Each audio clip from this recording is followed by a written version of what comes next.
네, 안녕하십니까. 한국사 능력 검정 시험 심화 과정 문제풀이 강의를 진행을 하고 있습니다.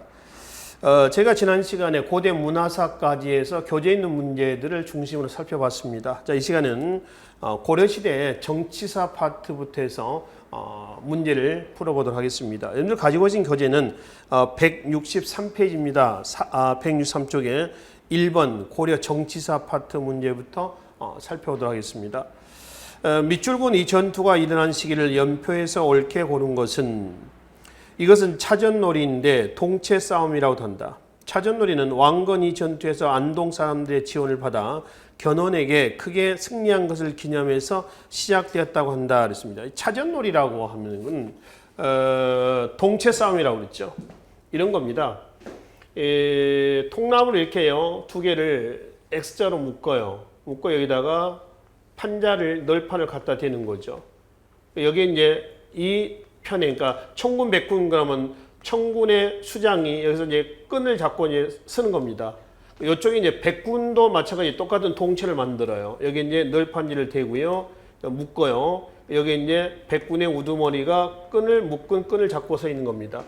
이 편들은 여기에 동체 있죠, 통나무. 여기에 통나무를 잡고 이걸 어떻게 하냐면은 이렇게 세워요. 세워가지고 밑으로 해가지고 이게 땅에 먼저 닿는 팀이 지는 게임이에요. 이거를 동체 싸움 또는 차전놀이라고 그래요. 또는 동체 싸움이다, 이렇게 일합니다. 이거 이제 기원은 정확히 알려져 있지는 않습니다. 대체로 이제 우리 설이 이렇습니다. 설이 바로 차전놀이의 기원은 언제냐라고 하는 거죠. 후삼국 통일 과정에서 후백제군, 그러니까 견훤의 후백제군을 왕건의 부대가 막아낸 싸움이 있습니다. 그게 여기서 얘는 안동 고창 전투란 말이에요. 이게 930년입니다. 930년에 안동 전투, 안동 고창 전투입니다. 그래서 안동, 그래서요, 경상도 안동을 얘기하는 건 아니고요, 전라북도 고창입니다.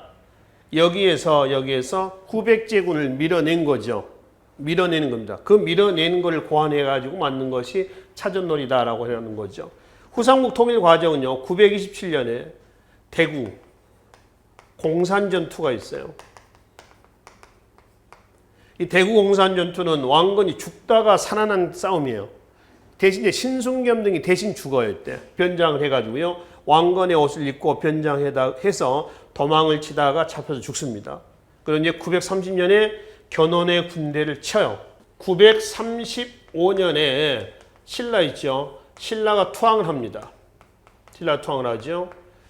신라 마지막 56대 경순왕이 되겠습니다. 그리고 936년이죠. 신검의 부대가 무력으로 고려군에게 깨지게 되죠. 그래서 918년에 건국된 고려는 936년을 끝으로 해서 분열된 후삼국을 완전히 통합을 하게 되는 거죠. 이게 이제 고려 건국 과정에서 얘기입니다. 자, 여하튼 여기서 보면은 나본 부분이죠. 그러니까 918년 고려가 건국되고요, 후삼국 통일이 936년 아닙니까? 지금 여기서 지금 요 얘기입니다. 그러니까 고려가 918년에 건국이 됐고요, 여기가 지금 가본 부분이죠. 그러니까 이 차전놀이 동체 싸움은 뭘 근거로 하느냐 했더니 930년에 안동 고창 전투를 두고 한 얘기다라고 하는 것이죠. 그래서 지금 여기는 나번 부분이 이 전투의 연대에 해당되는 부분이 되겠다라고 하는 것이죠. 그죠? 광종치기가 되고요, 거란의 1차 침략이 성종 때였죠. 993년 강조의 정변은 목종을 패하고 현종을 옹립한 사건을 뭐라고 그래요? 강조의 정변이다 라고 얘기를 합니다. 아시겠죠? 그래서 나번, 2번이 여기에 해당이 되겠습니다. 자, 2번 보겠습니다. 고려시대 정치기구인 기역 리을에 대한 설명을 옳지 않는 것은, 기역 문화시 중에서요, 그 다음에 니은 판원사, 그 다음에 디귿 판사, 그 다음에 리을 판사에서 얘네 장관입니다. 그러면 이 장관은 어느 관청의 장관이냐라고 하는 거죠. 기억 봅시다. 정체 최고 간부로 제부라 분리음 그랬습니다. 중서문화성을 얘기를 하죠. 이성육부 할 때요, 중서문화성, 이거를 다른 말로 제부라고 그래요. 다시 중서문화성은 2품 이상의 재신, 정책 결정합니다. 3품 이하의 낭사로 되어 있습니다. 낭사는 서경, 간쟁, 봉박의 일을 담당합니다. 누구랑 같이 하느냐 그러면 감찰기구, 어사대랑 같이 하는 것이죠. 낭사와 어사대를 묶어서 대성 또는 대간제도라고 하는 거죠. 자, 그 다음에 중촌 있죠. 중촌을 다른 말로 뭐냐면 추부라고 추부. 다시 중촌은 추밀, 그러니까 2품 이상의 추밀, 군사기밀관장 기구고요. 승선, 3품 이하의 승선입니다. 승선은 뭐 하는 곳이냐면 왕명출납을 담당합니다. 그래서 추밀과 승선으로 나눠져 있어요. 그러면 이제 중서문화성 제부의 고관들 있죠. 이 고관이라면 누구예요? 재신이겠죠. 그다음에 추부의 고관 추밀입니다. 얘네들이 어디에 참여하냐면은 도병마사와 식목도감에 참여를 하게 돼요. 도병마사, 식목도감은 고려 관제 조직에서 보면은 고려의 독자적 기구예요. 도병마사, 입법기구였던 식목도감이 있어요. 그리고 여기에 왕이 있죠. 왕 이하에 이런 조직도 있습니다. 중서문화성 그리고 이제 상서성이 있죠. 상서성 시행기구입니다. 이하에는 이, 병, 호, 형해공에서 육부 이런 체제로 되어 있어요. 뭐 봅시다. 기억에 1번 기억의 관직은 2품 이상의 재신, 기억입니다. 중서문화성 기억의 관직은 2품 이상의 재신과 3품 이하의 낭사로 구분되었다. 맞죠? 제부는 맞고 2번 기억과 니은의 고관인 기억은 뭔가요? 중서문화성의 니은은 지금 왕명출납 수기 군기죠. 중촌입니다. 그러니까 기억과 니은의 고관 재신과 추밀은 이런 얘기죠. 국가의 중대사를 협의 결정하는 기구가 디귿과 리을이다. 디귿이 뭐예요? 도병마사고 니은은 뭔가요? 리을은 식목도감이죠. 맞죠? 그러니까 재신과 추밀, 제추 양부의 고관들이 어디에 참여한다? 도병마사하고 식목도감에 참여한다라는 얘기입니다. 세 번째, 디귿, 도병마사입니다. 고려 후기에 이르러 국가의 모든 정무를 관장하는 최고 기구로 발전하였다. 도평의사사로 발전하죠. 도병마사가 이 얘기고요. 디귿은 지금 도병마사입니다. 당나라 관제를, 리을은 송나라 관제를 모방했다는데요. 도병마사고 식목도감은 고려의 독자적 기구예요. 아셨죠? 고려의 독자적인 기구였다. 그지? 그리고 여기 보겠습니다. 중서문화성, 상서성, 그러니까 이성육부하고요. 그 다음에 어사대 있죠. 이성육부와 어사대는 어디? 당나라 관제를 모방한 겁니다. 그죠? 중천하고 3사가 있어요. 3사는 재정기구예요. 재정기구. 단일기구입니다. 화폐, 곡식, 출납회계를 담당했다라고 하는데요. 이 3사와 중초는 어디? 송나라 관제를 모방한 겁니다. 그리고 이성육부 어사대는 당의 관제를 모방한 거죠. 그러니까 네 번째는 잘못됐죠. 자, 5번 기억은 뭔가요? 기억이 중서문화성입니다. 제부입니다. 어사대 함께 서경간쟁 봉박인을 담당했다. 맞죠? 그러니까 그 중에 중서문화성 중에서도 어디요? 낭사는 어사대랑 함께 뭘 담당했다? 서경, 간쟁, 봉박 이런 기능을 담당하였다라고 하는 겁니다. 아시겠죠? 자, 그래서 문제 2번은 4번이 잘못된 설명이 되겠습니다. 자, 3번 문제로 넘어가겠습니다. 가에 들어갈 내용으로 옳은 것은 고려 어사대 이거죠. 조선의 사헌부, 감찰기구입니다. 감찰기구는 통일신라 때부터 나와요. 사정부, 발해 중정대, 고려 어사대, 조선의 사헌부, 갑오개혁 때 도찰원, 그 다음에 지금의 감사원입니다. 감찰기구예요. 그러니까 네 번째죠. 관리의 비리를 감찰하고 풍기를 단속화했다라고 하는 겁니다. 1번 볼까요? 수도행정과 치안을 관장하였다. 조선의 한성부입니다. 조선시대 때에 행정기관하고요. 사법기관의 구분은 없다. 구분 없습니다. 이번에 왕명을 출납하고 군사기밀을 담당하였다. 왕명 출납, 군사기밀의 담당, 중촌이죠. 중촌. 그렇죠? 지금 말씀드렸죠? 여기서 추밀, 군사기밀을 관장하고요. 그 다음에 승선은 왕명 출납을 담당한다고 그랬어요. 얘는 중촌의 기능이에요. 고려시대 때. 그 다음에 세 번째 화폐 곡식의 출납회계. 이거 뭐였죠? 3사. 고려 3사는 단일기구입니다. 조선의 3사하고는 구분하시면 됩니다. 조선의 3사는 뭔가요? 사헌부 감찰기구죠. 사관원 간쟁기구입니다. 사헌부가 어사되고요. 사관원이 고려의 낭사입니다. 학술기구가 있죠. 홍문관입니다. 세종대 때 집현전이 성종대 때 뭘로? 홍문관으로 바뀐 거예요. 그렇죠? 기능 같습니다. 기능은 5번 국정 전반을 총괄하고 그리고 정책 심의 결정, 의결기구죠. 뭐 고구려의 제가회의, 백제의 정사회의, 신라의 화백회의 이런 것이 여기에 해당이 되겠습니다. 3번은 4번이 바른 설명이 되겠죠. 4번 보겠습니다. 미출진 왕과 관련된 설명으로 옳은 것은 자 왕이 쌍기를 특유한 것, 쌍기가 나왔습니다. 고려 광종이라고 하는 걸 알 수가 있죠. 고려 국초의 왕들 보겠습니다. 태조, 해종, 정종, 광종, 경종, 성종 이렇죠. 목, 현, 덕, 정 이렇게 넘어갑니다. 우리가 고려 국초 그러면은 경종까지를 뭐라고 그랬어요? 국초라고 그랬습니다. 성종대부터 이제 고려 문벌 실질적인 문벌 귀족 사회가 여기서부터 진행이 되는 것이죠. 그렇죠? 그럼 여기서 태해 정광경 할 때 지금 누가 나와 있어요? 광종입니다. 광종대 개혁 정치에 참모 역할을 했던 사람이 후주에서 귀화한 쌍계예요, 쌍계. 그래서 쌍계 주장에서 이제 건의해서 과거 제도가 시가 됩니다. 일방적인 광종대 때는 전체적으로 왕권 강화책이 실시가 됐습니다.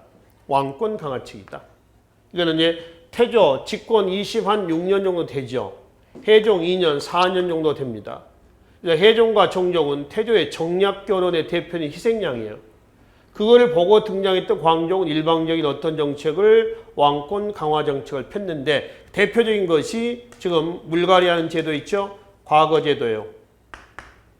신구 세력의 세대 교체를 단행했었던 과거 제도. 그리고 이제 노비 안건법이 있습니다. 이게 이제 대표적인 왕권 강화책에 해당이 된다라고 하는 것이죠. 자, 그러면 이제 광종의 업적이에요. 1번. 이성육부제를 중심으로 한 중앙관제를 마련했다. 이거죠. 이성육부. 이 관제 틀. 기본적인 틀은 누구 때요? 성종대 때입니다. 성종대 최숙로 나오죠. 최숙로의 시무 28조예요. 시무란 얘기는 당장 급한 용, 당장 해야 할 일, 뭐 이걸 시무라고 그래요. 그래서 현재 22개가 남아 있습니다만 28조를 토대로 해서 고려 문벌 귀족사회 토대가 갖춰집니다. 성종대고요. 두 번째 교정도가 아까 한번 나왔었죠. 앞시가 나왔었죠. 최충원이 설치했었던 최씨 정권의 권력 유지기구를 뭐라고 그래요? 교정도감이라고 그래요. 세 번째 정계, 개백료소 등 이거는 이제 신하가 왕에 대해서 그러니까 왕에 대해서 신하가 해야 할 도리서입니다. 누구 때요? 태조 때입니다. 현재 남아있지는 않고요. 태조 때에 태조의 유언은 남아있어요. 훈요 10조라고 하는 유언은 남아있습니다. 그다음 네 번째 광덕, 준푼 등의 독자적인 연호를 썼다. 광종대 때입니다. 칭제 뭐라고 그래요? 건원이라고 그러죠. 그러니까 황제라 칭하고 건원, 연호를 쓴다. 그래서 광덕, 준풍 이런 연호를 써요. 연호를 썼다는 얘기는 연호를 사용했다라는 의미는 어떤 의미냐면은 밖으로는 중국과의 대등함, 안으로는 어떤 그 왕권의 강 이런 의미를 가지고 있습니다. 이게 이제 연호 사용의 의의죠. 자, 다섯 번째는 역분전이 있습니다. 역분전은 태조 때 후삼국 통일하는 과정에서 논공 행상을 기준해서 공이 많으면 많이 주고요. 공이 작으면 작게 주는 거예요. 그걸 뭐라고 그래요? 역분전이라고 얘기를 하는 거죠. 네 번째가 광종의 개혁 정책에 해당이 되겠습니다. 자, 165쪽에 5번 문제로 넘어가겠습니다. 다음 글을 올린 인물에 대한 설명으로 옳은 것은 신의 어리석은 생각으로는 만약 광종이 처음과 같이 늘 공손하고 아끼며 부지런했다면 어찌 타고난 수명이 길지 않고 겨우 향년 50에 그쳤겠습니까? 광종이 나이 50살에 죽었어요. 누구 얘기냐면 성종대 최숙로 얘기입니다. 성종이 즉위하면서요. 중앙에 5품 이상의 관리들에게 숙제를 냅니다. 그 중에 국초 있죠. 태해, 정광경 5대조입니다. 국초의 왕대에 대한 평가를 해라. 그리고 앞으로 정책 개혁에 대해서 건의해라 해서 건의를 올렸는데 그 중에 채택된 것이 최승로의 시무 28조하고 최승로의 5조 치적평이에요. 5조 치적평이다. 5조는 누구죠? 태해 정광경의 정치적인 업적을 평가하는 글이에요.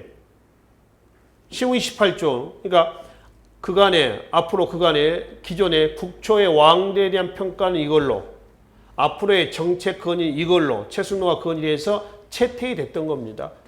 5조 치적평에서 특히 가장 신랄하게 비판했던 왕은 누구냐 하면 광종입니다. 왜 광종을 비판했냐면은 최승로 시무 28조의 내용에 의하면은 왕권의 전제, 독재죠를 뭐하자? 규제하자라고 되어 있거든요. 최승로의 개혁 정치에서 최승로의 정치 이념은 왕권의 독재를 규제하자. 그리고 행정적 기능을 강화하자. 이 주장입니다. 근데 국초의 5대조의 왕 중에서 일방적인 왕권 강화 정책을 폈던 사람 누구예요? 광종 아닙니까? 그러니까 송정래 최승로 입장에서는 이러한 유교 정치 이념에 가장 어긋난 사람이 누구예요? 광종이. 그래서 광종이 되는 겁니다. 그래서 5조 치적평에서 광종을 가장 신랄하게 비판했었던 거죠. 근데 광종대 때 왕권 강화 정책은 필요한 겁니다. 왜냐하면 해종과 정종이 단명했잖아요. 그걸 직접 눈으로 보고 등장합니다. 그래서 광종도 살아남기 위해서 강력한 왕권 강화 정책을 추진할 수가 있었던 거죠. 추진해야만 했었던 겁니다. 근데 최승로는, 송정래 최승로는 또 시대적 분위기가 바뀌었어요. 이런 정치를 원하는 분위기는 아니었거든요. 이 사람 또 유교 이념에 의한 정치를 구현하려고 했단 말이에요. 그러다 보니까 광종을 비판할 수밖에 없었던 겁니다. 자, 그러면 이제 5번은 최승로 얘기입니다. 1번 지방권의 파견을 건의하였다. 그래서 성종대 때 최초로 지방의 12목 12군데입니다. 다 파견하지는 않아요. 못했습니다. 12군데 지방관을 파견해요. 뭐라고 해서?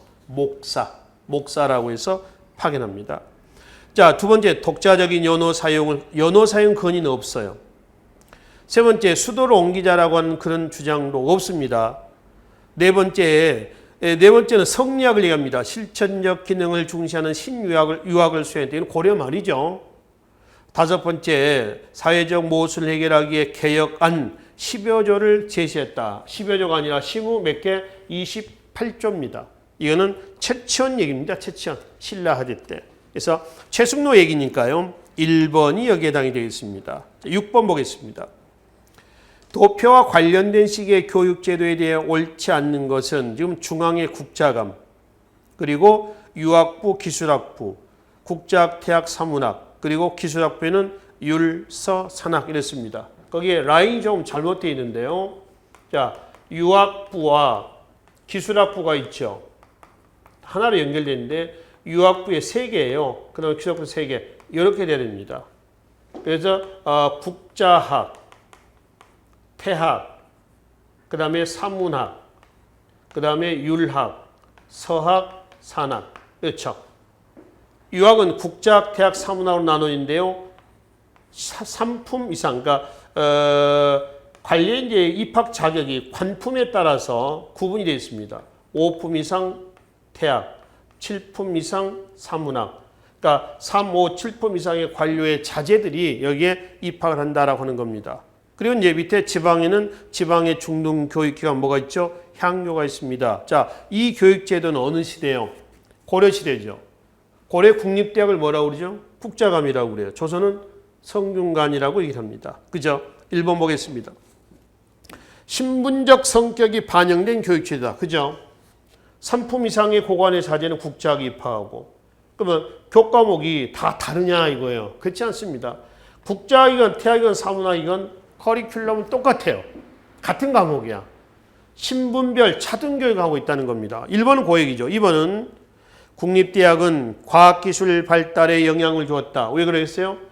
국립대학에서 기술학도 가르쳤기 때문에 고려시대 때 과학기술 발달에 영향을 줬습니다. 세 번째, 서적포를 두어서 도서 출판을 활발히 했으며 칠제라는 전문 강좌가 열리기도 했다. 이거는 관악진흥책에서 서적포 설치는 숙종됐대요. 그리고 밑에 칠제 있죠. 칠제. 이거는 최충의 구제학당이 있었습니다. 이 구제학당, 이거는 최충의 사계예요. 사립학교입니다. 이거를 모방한 것이 예종대 때 국학 칠제란 말이에요. 이 국학 칠제는 자 일제에서 육제까지는 유학제다 이렇게 되어 있고요. 마지막 칠제는 무학제. 칠제입니다. 6개는 유학교육을 하고 하나는 무술교육을 하는 겁니다. 그래서 국학 칠제 이거는 사학이 융성하면서 관학이 이축되니까 숙종대 때 서적포, 그 다음에 예종대 때 국학 칠제 등을 설치하는 겁니다. 고려시대 때죠. 네 번째, 지방관리와 서민의 자제들도 교육을 받을 수 있었다. 일반 상민들 율, 서, 산학에서 기술학부에는 7품 이하나 7품 이상의 관리의 자제도 원하는 자는 기술학부에 입학해서 교육을 받을 수가 있습니다. 평민 자제도 입학할 수가 있다라고 하는 겁니다. 5번, 국자금 유학부에서 향음주례를 지내며 인재를 모아서 학문을 가르쳤다. 향음주례는 조선시대 때에 또 이제 이 유양소에서 서원이 있었죠. 서원에서 했었던 어떤 의례 행사입니다. 그러면 고려시대 때에 향음주례는 어디서 하느냐라고 하는 거죠. 고려시대 때는 지방의 향교에서 하느냐? 그건 아니다라고 하는 겁니다. 자, 향, 음주례, 술을 마시는 겁니다. 향, 사, 레, 활 쏘는 모임이에요. 이는 지방에 서원이 있죠. 서원에 소속된 양반들이 그네들의 친목 도모를 했었던 어떤 그 풍습이에요. 그래서 국자금 유학부에서 향음주례를 지내며 인재를 모아서 학문을 가르쳤다. 국자금에서 하는 건 아니다. 그러면 이거는 어디서 하냐? 고려시대 때라고 한다면 고려시대 때 어디서 한다? 향교에서 한다. 조선시대 때는 어디서 한다? 서원에서 한다. 서원. 이렇죠. 그러니까 앞에 문장에 국자금 유학부에서 하는 게 아니라 지방교육기관이었던 지방의 관립 중등교육기관입니다. 바로 어디서? 향교에서 향음주례를 했다. 이렇게 얘기하면 맞습니다. 근데 여기서는 국자감이 아니라 향교가 아니라 국자감이라고 해서 잘못된 설명이 된다라고 하는 거죠. 그래서 고려시대 때의 교육제도에서 5번이 잘못 설명을 하고 있습니다. 자, 7번 문제로 하겠습니다. 다음은 묘척의 서경천도운동에 대한 설명이다. 이에 대해 올바르게 설명한 것은 묘척의 서경천도운동은 문벌귀족사의 내부 분열과 개경 중심의 문벌귀족과 서경 중심의 신진세의 관료 세력과의 대립. 자, 개경파, 기억 개경파입니다. 누구죠? 김부식이죠. 김부식입니다. 김부식은 이제 묘청과의 관계 아닙니까? 지금 그죠? 개경, 묘청, 서경, 니은이죠. 풍수지리설, 묘청이죠. 김부식은 유교 사상입니다. 리을이라는 거죠. 그 다음에 미음, 현상 유지의 보수적인 김부식입니다. 묘청은 고구려, 계승, 북진 정책, 비읍이 되겠죠. 그렇죠? 시옷은 고구려 계승 이념, 묘청입니다. 김부식은 신라 정통 의식이죠. 이응이 되겠습니다. 그래서 김부식과 묘청 간의 주장은 이렇게 이제 구분해 볼 수가 있죠. 자, 1번 보겠습니다. 지금 보면은 묘청 세력은 리을, 미음, 시옷이나 있는데 묘청은 니은, 디귿, 비읍, 시옷입니다. 기역, 리을, 미음, 미응이 누구예요? 김부식이에요. 아시겠죠? 그 다음에 2번 고려 태조의 외교정책은 미음의 관점과 일치한다. 미음이 뭔가요? 현상 유지의 보수적 외교정책입니다. 그렇지 않죠? 태조의 외교정책은 친송 북진 정책이에요. 북진, 고구려 오태복을 위한. 그러니까 묘청에 뭐에 해당되나요? 비읍. 고구려 계승 이념에서 비읍이나 시옷이라든가 이것과 일치가 된다. 이렇게 되겠죠. 자, 세 번째는 신체가 긍정적으로 보는 관점은 니은, 비읍, 그 다음에 시옷. 하나 더 한다면 뭐가 빠졌죠? 디귿도 있죠, 디귿. 묘청 얘기니까. 그죠? 이거는 3번은 맞는 설명이 되겠습니다. 그 다음에 4번 디귿의 사상은 디귿이 뭔가요? 풍수지리사상이에요. 고래 5도 양계 설정에 반영되었을 것이다. 5도 양계는 풍수지리사라고 전혀 관계가 없습니다. 고려의 지방령 제도가 행정적인 5도와 군사적인 뭐로 나눠지죠? 양계로 나눠집니다. 그래서 5도의 장관을 뭐라고 하죠? 안찰사, 양계는 병마사 이렇게 하죠. 그래서 행정적, 그 다음에 군사적인, 이원적인 성격으로 있어요.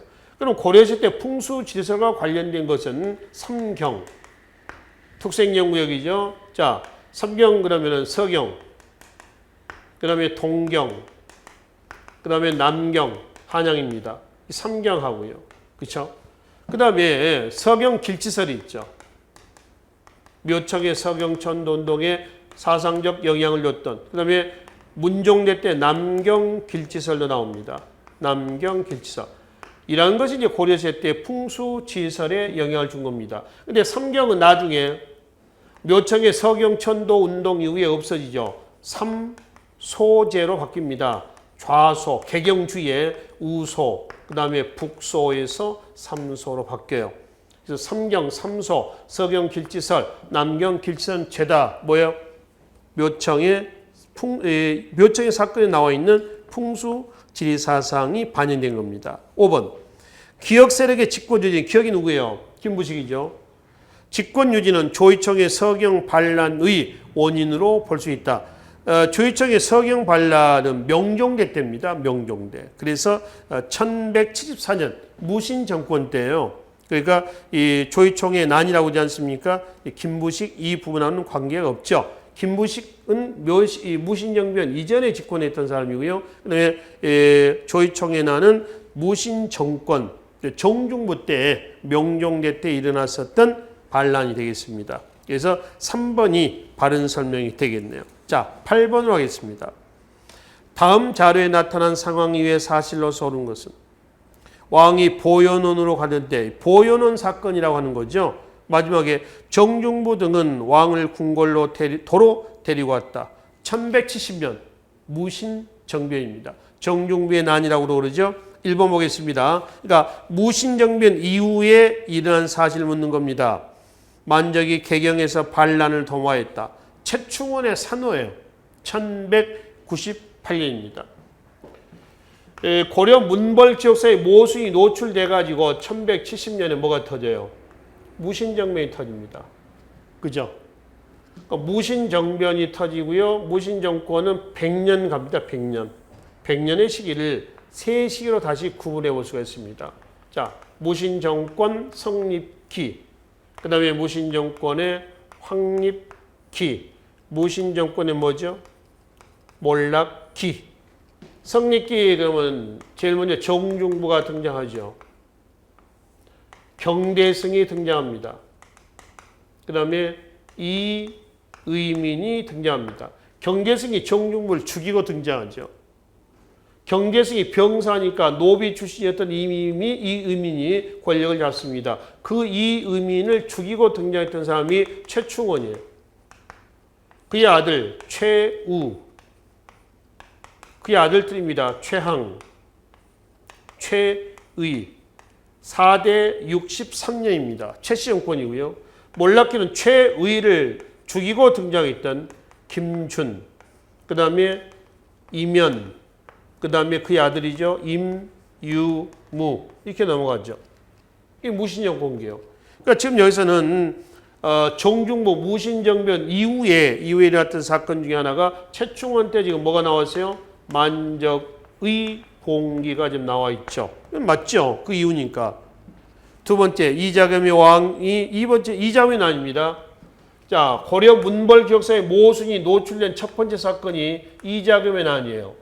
이자겸의 난의 결과가 원인이 돼서 1135년에 묘청의 서경천도 운동입니다. 그 사건의 결과가 무신정변으로 넘어간다는 거예요. 그러니까 이건 이제 무신정변 이전의 사건 아닙니까? 3번. 윤관이 별무관을 이끌고 여진을 정벌하였다. 이건 예종대 때인데 시기는 1107년입니다. 1107년. 1107년에서 1109년이에요. 만 1년 반입니다. 동북 구성 축조 시기입니다. 그 1109년에 돌려주죠.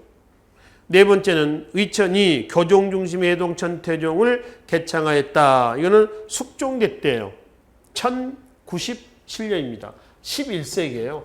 1097년 숙종대 때 천태종 개창 의천. 자, 5번 서희가 외교협상을 통해 강동육주를 획도했다. 993년입니다. 서희의 강동육주에서 우리나라 영토 확장 과정에서 최초로 압록강 하구까지 올라갔다라고 얘기하는 것이죠. 자, 9번으로 하겠습니다. 다음 상소문이 제기된 국왕 제위 시기의 사건으로 오른 것은, 자, 제시한 자료는 최충원 있죠. 최충원이 명종에게 건의했던 시무 10조입니다. 이거는 누구한테? 투 명종이에요. 명종. 명종에게 올렸던 정치 계획안인데 정치를 실제로 계획하겠다라고 하기보다는 체제 유지 목적이에요. 그래서 그 상소문 내용은 그렇게 해서 읽어보시면 됩니다. 우선 이 시기, 그러니까 명종 제위 시기 때의 사건은 뭐냐, 그렇죠? 1번 12목 설치, 성종대 때죠. 한참 이전이에요. 성종은 6대 왕입니다. 6대 왕이죠. 이번에 동명왕편을 졌다. 동명왕편 이규보, 명종대 때의 이규보의 동명왕편 나오죠. 이거죠. 세 번째, 전국을 5도 양계로 구획하였다. 고래 행정구역 지방, 행정적인 5도와 군사적인 양계로 나눠졌다라고 하는 거죠. 누구 때요? 현종 때예요. 현종 때. 현종입니다. 네 번째, 사신관 제도와 기인 제도를 실시하였다 그랬죠. 이거는 고려 태조 때입니다. 사신관, 최초의 사신관은 경주 사신관에 임명이 됐던 신라 56대 경순왕입니다. 큰딸 랑랑공주와 혼인해서 경주 사신관을 임명을 하고요. 기인 제도는 뭔가요? 인질 제도를 기인 제도라고 하죠. 향, 부곡소를 일반 행정구역으로 바꿨다. 이거는 앞에서도 있었죠. 조선시대 때 와서 특수행정구역이 소멸이 돼요. 그래서 5번은 조선시대 때가 되겠습니다. 저는 명종대 때니까요. 2번이 여기에 해당이 되겠네요. 자, 10번 문제로 가겠습니다. 다음에서 설명하고 있는 내용과 관련 있는 것은, 이게 지금 거란의 3차 충돌 중에서 보면은 1차 때입니다. 서희가 거란의 소선영과谈판에서 강동육주를 확보해서 우리나라 영토 확장 과정에서 최초로 압록강 하구까지 올라간 부분이 되겠죠. 자, 1번 보겠습니다. 개경환도에 반발하여 삼별초가 대몽항쟁을 전개했다. 이거는 13세기 때입니다. 최후 때 보겠습니다. 최후 때 몽골 침략을 받아요. 몽골 침입을 받는다. 1231년입니다. 여기에 반발해서 수도를 강화도로 옮깁니다. 강화촌도 1232년입니다. 이미무 있죠. 이때 개경으로 문신들이 개경환도에 반대했던 이미무 등을 죽이고 개경으로 환도를 합니다. 이게 1270년이에요. 강화촌도가 몇 년이라고요? 1232년입니다.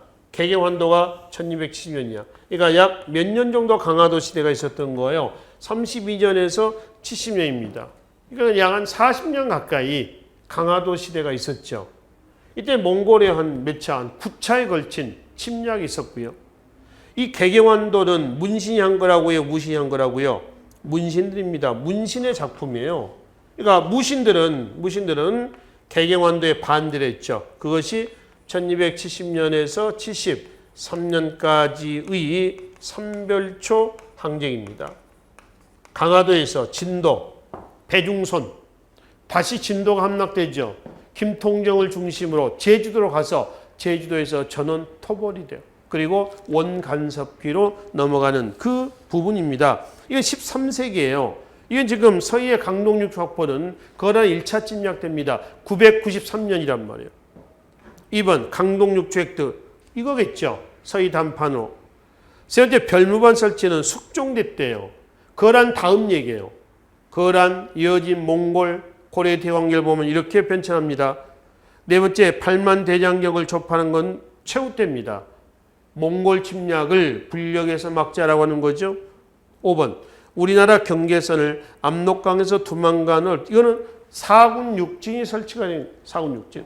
사군 육진 그러면은 조선 세종대 때 4군, 육진, 4군 육진 설치로 인해서 우리나라 영토가 압록강, 두만강의 영토가 그어지는 계기가 됐다는 겁니다. 그래서 여기서는 서희와 소선영 간의 대화 내용과 관련된 것은 이는 강동육주 확보다라고 얘기를 하시면 되겠죠. 자, 168쪽에 53번 문제를 살펴보도록 하겠습니다. 밑줄진 자료에 새로운 군대의 활약으로 나타난 사실은 신이 오랑캐에게 패한 것은 기병인데 우리는 보병이라 대적할 수 없었기 때문이었습니다. 자, 내용으로 봤을 때 숙종대에 윤관의 별무반을 얘기합니다. 특수부대 있죠. 고려 군대에서 광군, 그 다음에 광군은 거란 대비 특수대입니다. 숙종대 때 별무반, 이거는 여진 대비 특수부대예요. 그 다음에 삼별초, 몽골이죠, 몽골 삼별초.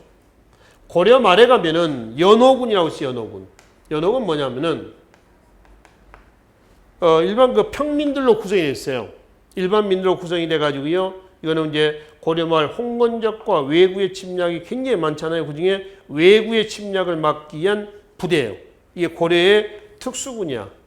그러니까 중앙군의 2군 6위, 지방군은 지방지도가 5도 양계로 나눠지니까 5도 군대 따로 주연군, 양계 군대 따로 주진군. 이것 말고 대외 관계 속에서 조직됐던 특수 부대였다라고 하는 겁니다.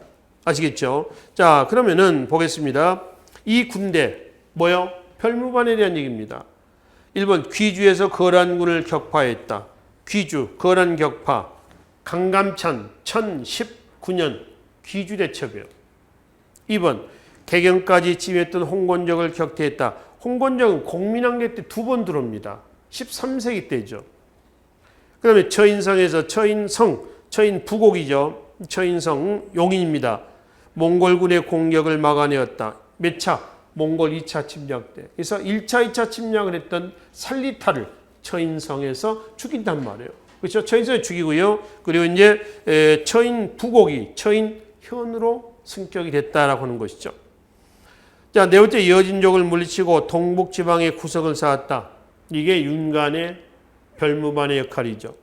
5번 진포 싸움이죠. 최무서입니다. 화통도감을 두고 화약과 화포를 만들어서 처음으로 화포를 사용해서 왜구를 격퇴했던 싸움이에요. 최무선의 진포 싸움이다라고 하는 겁니다. 그래서 11번은 4번이 여기에 해당이 되겠습니다. 12번입니다. 자, 다음 어느 시대에 불합리한 제도를 개혁하고자 했던 내용이다. 이와 같은 상황이 전개된 시기에 있었던 역사적 사실로 옳은 것을 보기에서 모두 고르면, 자, 이 시기 때의 사실을 고르라는 얘기입니다. 신돈이 전민 변종도감 두고라고 하는 부분이 있습니다. 이건 뭘 얘기하냐면 공민왕대 때 개혁정책 부분을 얘기하고 있는 거죠. 공민왕의 개혁정책의 시대적 분위기에서 바로 1 보겠습니다. 대외적으로는 반원 자주정책이 시행되고 있었다. 맞죠? 공민왕. 두 번째, 왕권을 제약하고 신진 4대부의 등장을 억제하고 있었던 정방 폐지. 이것도 공민왕의 왕권 강화책이에요. 디귿, 사림원, 충선왕대 때 개혁정치 기구입니다. 리을은 1135년에 묘청의 서경 천도운동이에요. 1135년 이거죠. 묘청 서경 천도운동. 미음, 고구려 옛 땅을 되찾기 위해서 요동지방을 공격하였다. 그렇죠? 맞죠? 이거죠. 그렇죠? 그래서 공민왕대 때니까요. 기역, 니은, 미음이 여기에 해당이 되었습니다. 특히 미음의 요동지방의 공략은 공민왕대 때 누군가요? 최영 장군입니다. 최영에 의해서 단행이 됐죠. 그래서 3번이 여기에 해당이 되겠습니다. 자, 55번 보겠습니다. 다음과 같은 사건이 진행되면서 나타난 역사적 사실. 지금 유황대 때에 최무선이 지금 화약, 화포를 제작했어요. 진포 싸움에서 왜구를 격퇴한 분이 하나 있고요. 두 번째는 이성계의 남원 지금 전라북도 남원 쪽이 되겠습니다. 남원에서 왜구를 격파했던 운봉 전투를 얘기하고 있습니다. 그러니까 문제는 왜구를 격퇴하는 과정에서 나타난 역사적 사실은 이런 얘기죠. 두 번째죠. 신흥 무인 세력이 성장하였다라고 되어 있습니다. 홍건적 또 왜구 의 침략을 격퇴하는 과정에서 성장했던 세력을 뭘 한다고요? 신흥, 무인 세력이란다. 응? 이네는 고려 말에 개혁 세력했던 누구하고 손을 잡죠? 신진 4대부와 손을 잡죠. 그래서 몇 세기 사회를 15세기 조선 건국이 조선 건국의 주역으로 성장합니다. 15세기 건국의 주역이 됐었다라고 하는 것이죠. 그렇죠? 그래서 신진 4대부 문, 신흥 무인 세력 무 이렇습니다. 정도전과 여기 누구예요? 이성계가 여기에 해당이 되겠죠. 자, 3번. 권문세족이 주축이 되어서 전제개혁을 타는 건 아니고 고려 말에 개혁 세력이었던 누군가요? 신진 4대부에서 개혁이 단위됐죠. 4번. 왜구의 격퇴로 민족의식이 성장했다. 자, 왜구를 완전히 근절시키지는 못했습니다. 그렇죠? 5번. 이종무가 왜구의 근거지였던 대마도를 토벌한 것은 조선 세종대 때예요. 창왕대 때 여기서는 박위입니다. 고려 말의 왜구 격퇴는 창왕이에요. 창왕. 창왕대 때 박위다. 박위. 이렇게 보시면 되겠습니다. 자, 그래서 지금 여기서는 이종무 나왔으니까 조선 세종이에요. 따라서 13번은 이러한 상황이 진행되면서 나타난 역사적 사실은 뭐냐 그러면 2번이다. 이렇게 보시면 되겠습니다. 56번 보겠습니다. 다음 가상의 시나리오 상황 이후에 전개된 사실을 옳은 것은 우왕 앞에서 분노에 찬 표정으로 말하고 있다. 명이 천령 이북을 자기네 땅으로 귀속시키려 하고 있다. 명나라의 천령이 설치 통보를 얘기합니다. 자, 여기 잠깐 보겠습니다. 이건 뭘 얘기하냐면은 조선 건국 과정에서 얘기해요. 그죠? 조선 건국 과정에서. 천령이는 어딜 천령이냐면은 원 간섭기 때 본 말이죠. 원이 직속력으로서 여기 뭘 두죠? 동령부. 여기 뭘 두죠? 쌍성 총감부. 제주도는 뭐가 있었죠? 탐나 총감부가 있었지. 그치? 근데 동령부하고요. 동령부하고 탐나 총감부는 충렬왕대 반을 받았어요. 쌍성 총감부는 반을 받지 못했죠. 쌍성 총감부는 천령 이북 지방을 관할하는 관청이에요. 근데 명나라가 중국에서 천령 지방에다가 뭘 두고 천령이 설치를 통보해 옵니다. 천령 설치를 통보해 와요. 그리고 그 이북은 누가 관리하겠다? 원나라가 관리하겠다. 천령위라고 하는 건 위는 관할 관청입니다. 그래서 이제 당시 중국 원나라의 명나라죠. 중국 원명교체 때 공민왕 개혁 정치가 단계니까 명이 천령이 설치 통보를 해오자 조선에서는 그럼 우리는 요하의 동쪽 요동을 치겠다라고 하는 거죠. 요동. 그래서 요동 정벌론이 대두가 됐어요. 론이 대두했다. 그래서 한편은 하자, 한편은 하지 말자. 하자 최영, 하지 말자 이성계 이러죠. 그래서 이제 분위기는 요동 정벌 하자라고 하는 분위기예요. 이성계 때 사불가를 또 제시를 했죠. 안 됐습니다. 요동 정벌 탄핵해가지고 다 같이 탄핵하죠. 동참했던 내일까지 동참해가지고 압록강 중류의 섬 위화도에서 군대를 돌립니다. 이걸 뭐라고 그래요? 위화도 회군이다. 이게 1388년이에요. 조선 건국의 하나의 전환점에 있던 사건입니다. 곧바로 폐가 입진이 단행이 돼요. 폐가 입진은 1388년입니다. 가짜를 폐하고 진짜를 내세운다라는 뜻이야. 가짜는 우왕과 창왕은 신돈의 아들이다. 입진, 공양왕이 진짜다. 그래서 군사적 기반을, 이거는 정치적 기반을, 그 다음에 1391년에 과전법, 경제적 기반을 신진 4대부들이 장악하는 계기가 된 사건들입니다. 그리고 1392년에 어디가 건국됐나요? 조선이 건국되는 이런 과정이에요. 아시겠죠?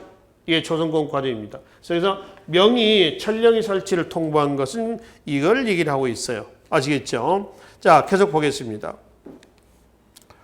그러면은 지금 14번 내용이 되겠습니다. 14번에 명의 천령 이북 박스 내용입니다. 이북을 장인의 땅으로 귀속시키려고 했습니다. 절대 받아들일 수 없습니다. 그러니까 천령이 설치 통보를 해온 이후의 사실을 묻는 겁니다. 1. 김부식이 서경천도운동 이거는 언제요? 고려시대예요. 김부식이 아니라 묘척의 서경천도운동이죠. 그거를 김부식이 진압한 겁니다. 1136년에 진압을 했죠. 두 번째 장문유가 산둥반도와 떵조록자 이거 7세기 발해 장수입니다. 서희 외교 단판으로 강동육주를 확보했다. 993년이라고 했습니다. 그거는 1차 침략 때. 이성계가 위화도 해군의 권력을 장악했다. 이거 이후니까 위화도 해군 또는 폐가입진, 과전법 다 들어갈 수 있겠죠. 5번 최후가 장기항전을 위해서 강화도로 천도했다. 강화천도는 아까 몽골 침략 1231년 그 다음에 1232년이에요. 항몽 한번 싸워보겠다. 그럼 밑에 강화도에서 이제 다시 개경으로 온 겁니다. 개경환도는 몽골의 굴복했음을 의미하는 거죠. 항복의 의미고요. 강화천도는 뭐의 의미다? 항몽의 의미다. 항몽과 항복 이렇게 강화천도, 개경환도 나눠서 정리를 하시면 되겠습니다. 그래서 14번은 명예천령 이북, 천령의 설치 통보 이후에 전개된 사실은 딱 하나입니다. 뭐요? 4번이 여기에 해당이 되겠다라고 하는 것이죠. 그래서 고려의 정치사 파트 문제는요. 14번까지 정리하기로 하고요. 이후에 고려 경제사 파트 이후는 다음 시간에 이어서 정리하도록 하겠습니다. 수고하셨습니다.